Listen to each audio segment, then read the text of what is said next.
বন্ধুরা, এই গরমে মাত্র ৫ মিনিটেই তৈরি হয়ে যাওয়া এক তৃপ্তিদায়ক রেসিপি আপনাদের জন্য নিয়ে আসলাম। রাধে কৃষ্ণ বন্ধুরা, আমি টুলটুল, আর এই টুলটুলের রান্নাঘরে আপনাদের সবাইকে স্বাগত। আজকে আমি আপনাদের যে রেসিপি তৈরি করে দেখাবো সেটা হলো তিলের হাত অম্বল। তো বন্ধুরা, তিলের হাত অম্বল তৈরি করার জন্য সবার প্রথম আমি চুলায় একটা কড়াই বসিয়ে দেব।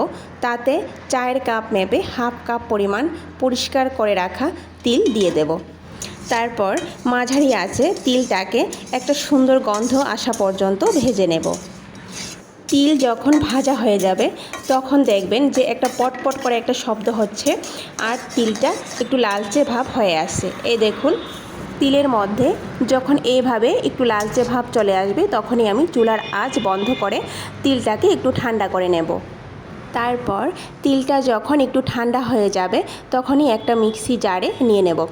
এতে হাফ কাপ পরিমাণ জল দিয়ে ভালো করে পেস্ট করে নেব।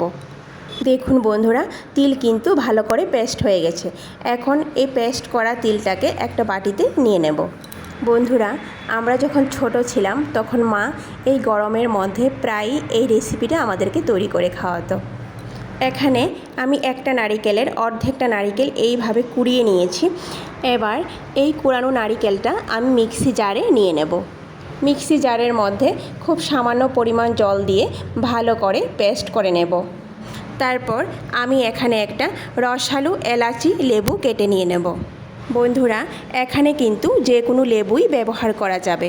তারপর পেস্ট করে রাখা নারিকেলটাও বাটিতে নিয়ে নেব। এবার মিক্সি জারের মধ্যে কিছু পরিমাণ জল দিয়ে ভালো করে ধুয়ে বাটিতে নিয়ে নেব।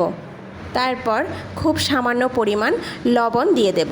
লবণটা কিন্তু খুব বেশি দেওয়া যাবে না, খুব সামান্য পরিমাণ দিলেই হবে। তারপর এখানে আমি যতটুকু তিল নিয়েছিলাম তার থেকে একটু কম পরিমাণ চিনি দিয়ে দেব। বাটির মধ্যে সমস্ত উপকরণ দেওয়া হয়ে গেলে সবার শেষে আমি এখানে 4 থেকে 5টি লেবুর পাতা ভালো করে ধুয়ে নিয়ে নেব। বন্ধুরা, খুব বেশি সময় লাগে না এই রেসিপিটা তৈরি করতে। খুব অল্প সময়ের মধ্যে কিন্তু এই রেসিপিটা তৈরি হয়ে যায়। এবার যে লেবুর টুকরোগুলি আছে সেই টুকরোগুলি থেকে রস নিয়ে নেব আর সমস্ত উপকরণ হাত দিয়ে ভালো করে মেখে নেব। বাটির মধ্যে আরও 1 কাপের মতো জল দিয়ে দেব। তো বন্ধুরা, তৈরি হয়ে গেল আমাদের তিলের হাত অম্বল। ভিডিওটি সম্পূর্ণ দেখার অনুরোধ রইল।